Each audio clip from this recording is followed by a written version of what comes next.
Hey everyone, we got Drew on the show today. Say hi, Drew. Hello guys, how are you doing?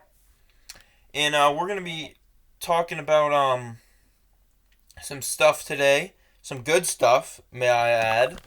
But before we get into that, I just want to remind you guys to promote the channel, subscribe, and let me know what kind of content you want to see. It's gonna be pretty limited to me sitting down and talking about stuff. However, I am willing to talk about stuff outside of sports potentially. So that that's about as far as we'll go. But just let me know and promote the channel. All right, let's get into it. So today, the main topic that we're gonna discuss, the new CBA with the NFL, and we have now 7 teams on each side making the playoffs, so 14 total. Only one bye. And Drew, what's your initial reaction to this?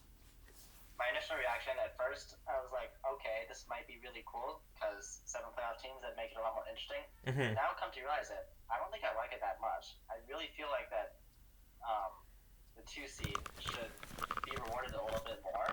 Yeah, like getting in the And 2 seed is hard. You know what I mean? Like you got to win a lot of games, and and additionally, um, so I looked at the 7th seed from last year who would have made the playoffs if this would be implemented.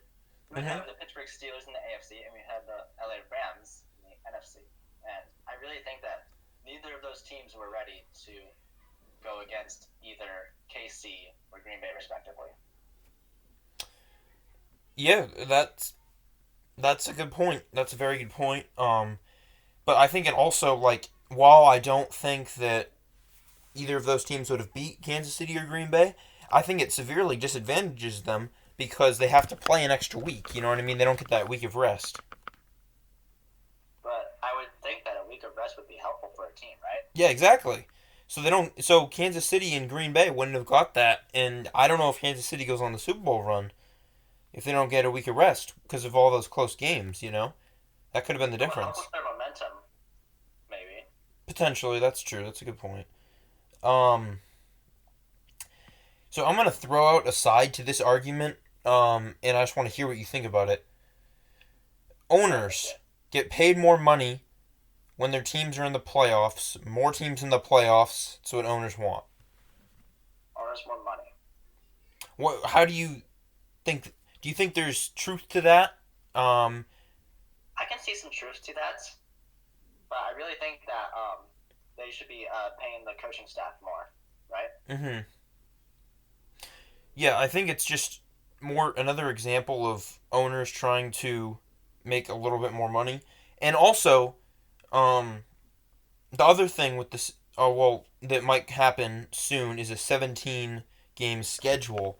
And what are your initial thoughts on that?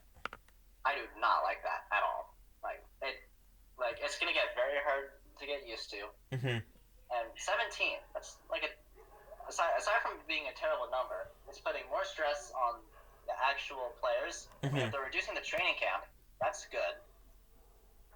Be less strenuous on that part, and the extra 17th game would cut the preseason games from 4 down to 3. Yeah. So my take on that is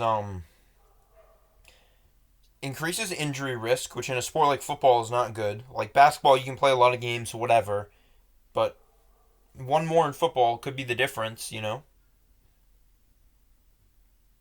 play can change your entire career. Yeah, exactly, and that's one reason why I don't like it. Again, like this is another example I think of owners trying to make as much money as possible and disregarding the players' needs. You know what I mean? Because that extra game is just it also throws off like us comparing guys now to guys 10 years from now. And this might be very arbitrary, but 17, that's why an odd number? You look at the other major sports, MLB is 162 games. The NBA is 82. Yeah. Hockey is what, 80? Please don't murder me if that's wrong. Yeah. And that's a good point. For I think 17, even number makes sense to have. But then the other aspect of it is I'm not sure 17 is where they stop because it could be 18 at a certain point. You know what I mean? 18 would be okay. Well, actually, now that I think about it, 18 would be even more strenuous than a 17 game schedule, right? Yeah. I mean, you have one more game, and like I I mean, think, in that arbitrary standpoint, it would look better, yeah, but then that's again, true. That's only true. arbitrary. From the odd even perspective, I agree with that. Um, but then when you take into account that, so if we're trying to argue to go from 16 to 17, say there's people, I'm not arguing that. I'm saying if people are arguing that, it's not that hard of an argument. But then going from 17 to 18, again, not that hard of an argument. But right now, just sitting down and saying, okay, we need to go from 16 to 18. And that's a much bigger jump. And it feels like a gateway. Going to 17 would be a gateway to 18, which could be a gateway to 19. And we could eventually have a 20 game season, you know? I do not see that anytime soon. I don't see 20 anytime soon. But like, if we keep going on this path, like say in a year, we have a 17 game season. 2 or 3 years after that, we could get to 18. Like, what's to tell that it's going to stop? It might be 10 more years before it changes, but then in 15 years, we could have a 20 game season, potentially. That would be a lot of fun because the season would be longer, but that's coming from a football fan, and I know that the player's perspective and coaching staff perspective is going to be a lot different than mine. Yeah, that's true. From a fan perspective, watching that many games would be fun, but from a player perspective, it's just like 20 games in a season. And again, this is in the far future. That being said, I don't think 18. I think 18 could happen within 5 years potentially. I don't see 20 happening within like 10 or 15 years.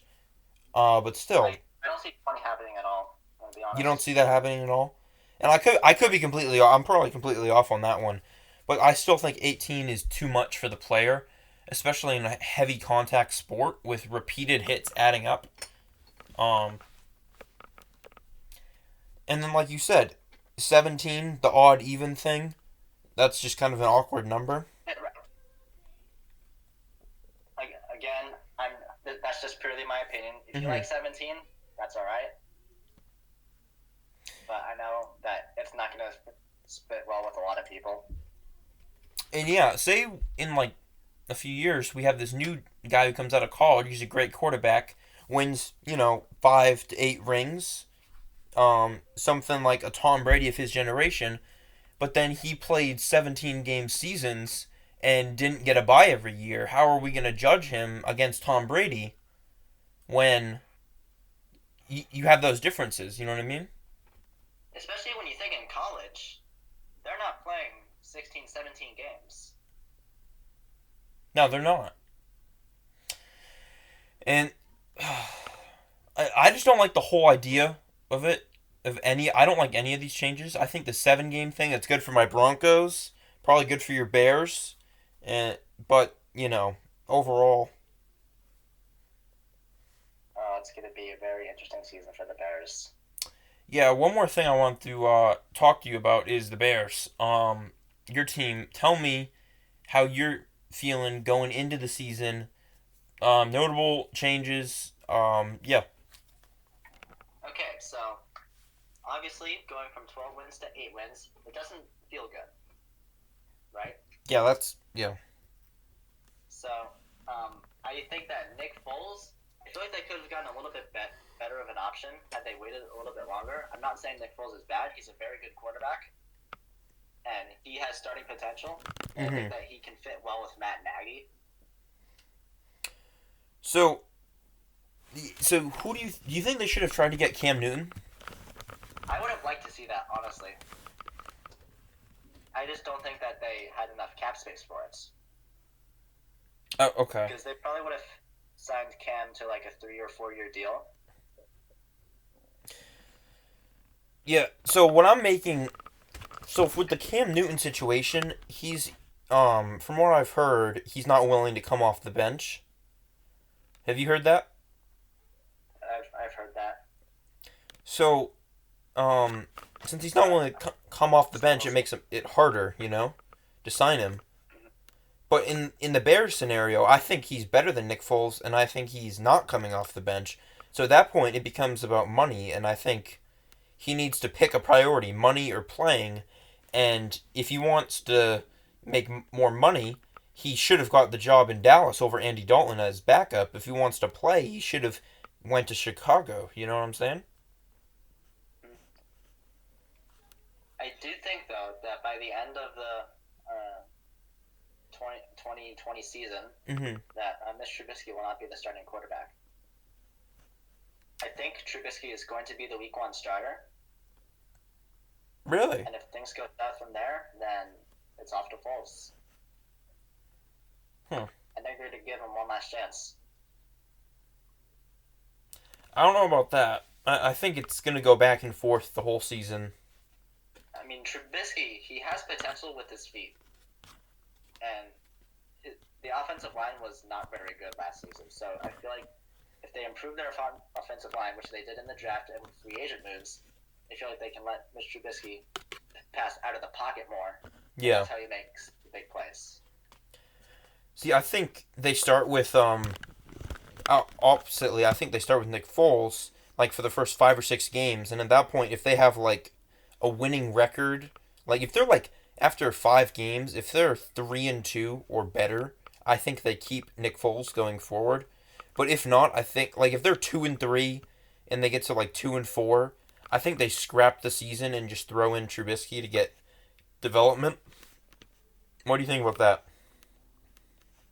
Well, obviously my view is different than yours because I think Trubisky is going to be the Week 1 starter. Mm-hmm. But I really think that if they're going to go with Foles, if they're going to start Foles Week 1, he's probably going to stay the whole season and just let Trubisky go, unless if, of course, there's an injury or if Foles is absurdly bad, which I don't see coming out of him. I know Jacksonville was not a good look last season, but maybe all you need is a change of scenery, you know? Yeah. I mean, the Bull or not the Bulls, the Bears, that Chicago team. I mean, they have the potential to just wake up and be like a 3 seed if everything goes right. That's what happened in 2018. They went from 5-11 to 12-4, and as a matter of fact, the 3 seed. Yeah. So I'm gonna cut this video off, guys, because we're already over 10 minutes, and I know most people don't watch past 5 minutes. So yeah, everyone, I want to remind you, go subscribe. Content ideas, love it. Promote the channel, whatever. All right, peace.